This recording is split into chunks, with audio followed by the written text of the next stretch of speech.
vodka. God, I can't think. I need more Mullins.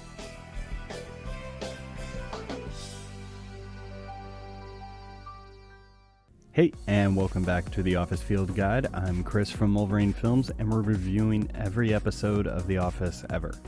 Today we're looking at A Night Out. A Night Out is either the 15th episode if you're watching on the DVDs, or the 11th episode if you're watching on Netflix, of the 4th season of The Office, and it's the 68th episode overall. It was written by Mindy Kaling and directed by Ken Whittingham. It was viewed by about 7.6 million people way back in April of 2008. Viewership probably dropped after the poor reception from the chair model episode. As always, this is just a review of the plot, some of the funny bits, easy to miss stuff, and some of my thoughts on the deeper meaning. So let's get this one out there. Yeah, just explain what that is. Explain what you think that is. Okay. Just explain it. All right, and so the setup for this episode is that Ryan's website's failed in several ways, and as such, the staff needs to come in to work overtime to compensate. Jim tries to spare the group from having to come in on a Saturday, but it ends up producing adverse effects. Michael and Dwight decide to surprise Ryan for a night out clubbing, and we get to see a little bit more of Ryan's life in New York. And yeah, that's pretty much it. No one asked you anything ever? Okay, and I think we've officially hit the low point of season 4. This is a rough one, but even a bad episode of The Office has some great stuff in it, so let's get with it. First, and I'll elaborate on this in the ratings, I think this episode has a great cold opening. If for nothing else, this joke, wow, a lot of calories. Well, just don't leave it on too long. Keep massaging, please. which is an excellent Michaelism. And here's another great cringy Michaelism. Not that they aren't nice or that have great personalities. They just lack a certain Crawfordness. I love this exchange between Ryan and Jim. Watch your back, Tim. I'm just kidding. Jim is the kind of guy that avoids conflict at all costs. We even see another great snippet of this in the next episode. And this conference room scene is pretty great for a few reasons. Mostly, I love how conflicted Michael is with Ryan. He seems to be both completely at odds with him, but also still has this infatuation with him. Also, I think the exchange between Ryan and Kelly is amazing. Do you have a question, Kelly? Yeah, I have a lot of questions. Number one, how dare you? Another thing about the scene is Ryan's explanation of why the site has social media on it in the first place. All right, you're chatting with your friends. You're talking about the latest music, about the election. All of it is happening in our virtual paper store. And as they explain what happened on the website, this exchange is relatively creepy. And then an older gentleman asks you boxers or briefs. I don't get the big fuss here. I like the site. The last thing that I think is great about this scene is I can't tell you how many conference room meetings I've personally been in my life in which an executive or someone high up was compensating for problems with a current site or product and promising a new version that was going to fix everything. Then the time to complete that project was TBD. Switching back over to Michael's big night, here's a couple Michaelisms. This place is like a sexy preschool, packed with beautiful babies. Who could ever even utter these words out? And I love Michael's response to how to help Ryan's friend.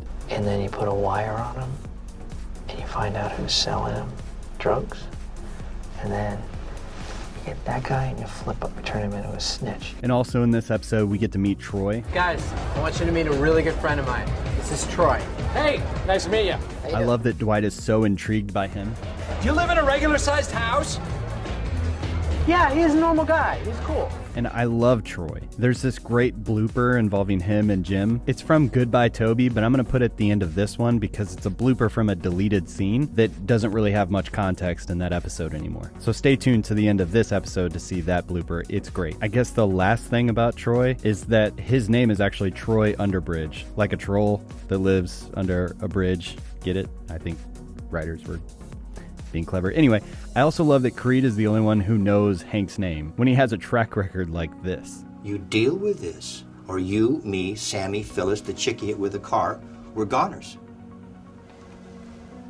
Hank, his name is Hank. Oh, guys, his name's not Hank. It's, is it Edgar? Elliot. Elliot. Is it Hey, Chief. Why don't you explain this to me like I'm 5? I thought long and hard about how to present the deeper meaning for this episode, but this episode really made me think about Alexander and the Terrible, Horrible, No Good, Very Bad Day by Judith Vorse. This is a story that was written in 1972, and I remember reading it a lot when I was a kid. It's about a kid who's having a really, really bad day, obviously. Each page presents new things that happen to him throughout his day, and it just keeps piling on and on. I mean, most of the things that happen to Alexander throughout the day aren't really life-changing things, but they're things like getting gum stuck in his hair, not getting a toy in his cereal, getting rejected by friends on the playground, having to deal with less than amazing bedtime experience. But all these things combined is a pretty rough day in the life of this kid. And though this book is meant for kids, it deals with some pretty heavy stuff, like dealing with negative emotions and moods, things out of our control, dealing with mistakes we've made, rejection from peers, envy, and even the concepts of fight or flight. And I've come to the conclusion that the Night Out episode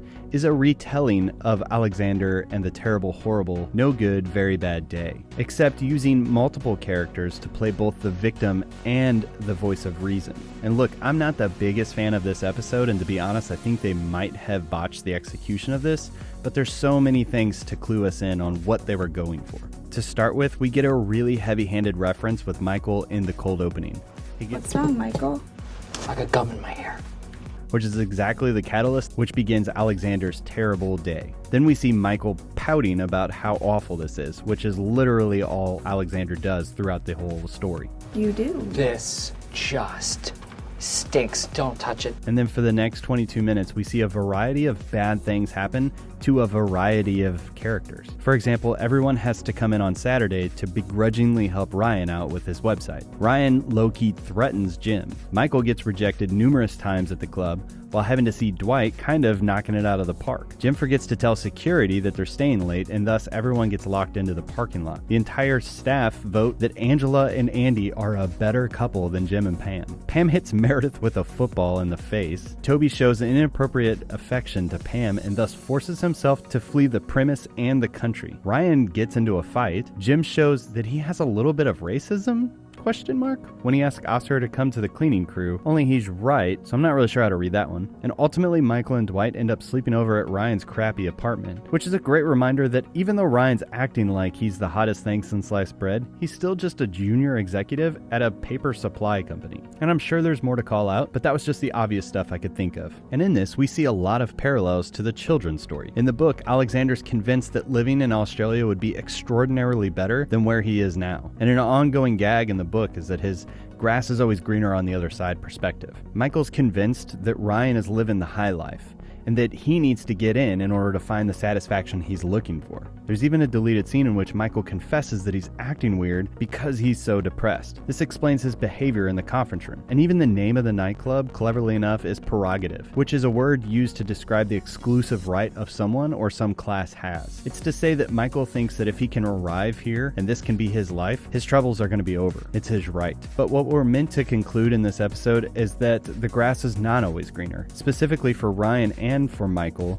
though Dwight's kind of killing it. And this high life has resulted in a significant drug problem for Ryan, and as we soon see, it all comes collapsing down for him anyway. Back at the office, we have a different aspect of this book play out. We see a complete dismantling of Jim and Pam as the darlings of the office into the villains, resulting in physical injuries, racist perceptions, and a resignation from an HR rep, and wasted time of everyone, including Hank, who still had to drive all the way out there.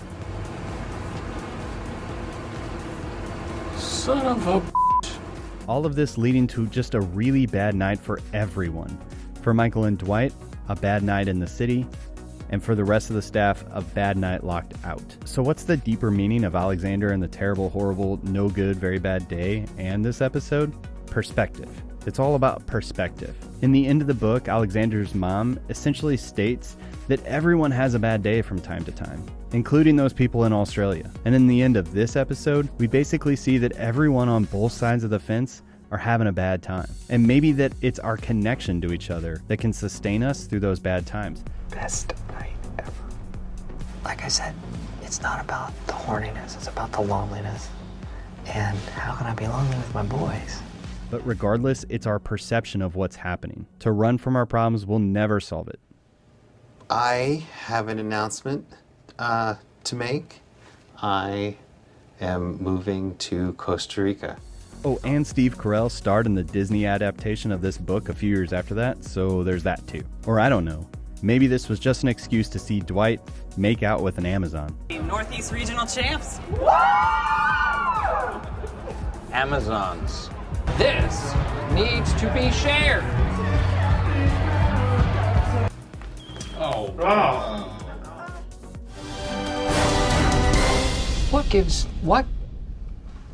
What gives you the right? Okay, so for ratings for cold opening, I give this one a 3 out of 5. Look, on the calorie joke alone, it deserves plenty. But upon deeper analysis of this episode, it sets up the overall way to interpret or analyze this episode. And so for that, I give it some more props. Also, when else are you going to see a man massaging peanut butter into another man's scalp? Oh, yeah, that's nice. And for this episode, I'm also going to give this a 3 out of 5. Initially, I had it ranked at a 2 out of 5, but upon analyzing it for its deeper meaning, I really kind of came to appreciate the writing in this episode a lot more.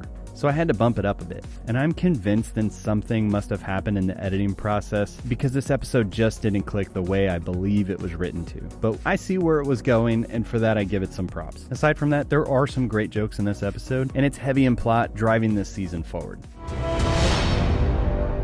Then I gotta get him to the Dundies. Okay, and so for some Dundies. The Dundie for the greatest escape in Office history goes to Toby Flenderson.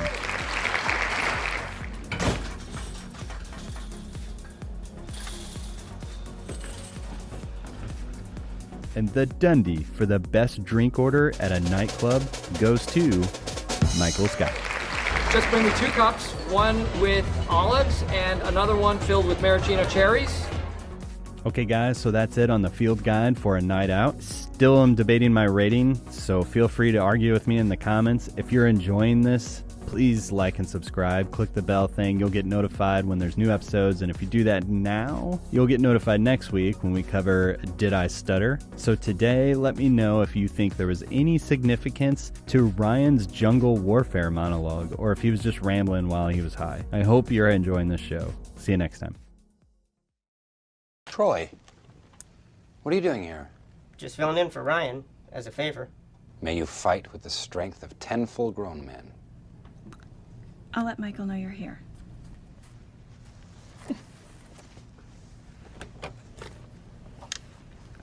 Michael, there's a Troy from corporate here to see you. I don't know. He says he's here for Ryan. He'll be right up. Why am I...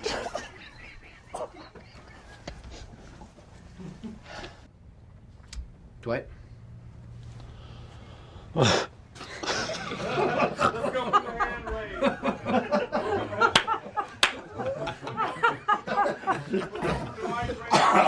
don't have a question. That was funny. That was like Faulty Towers. Dwight.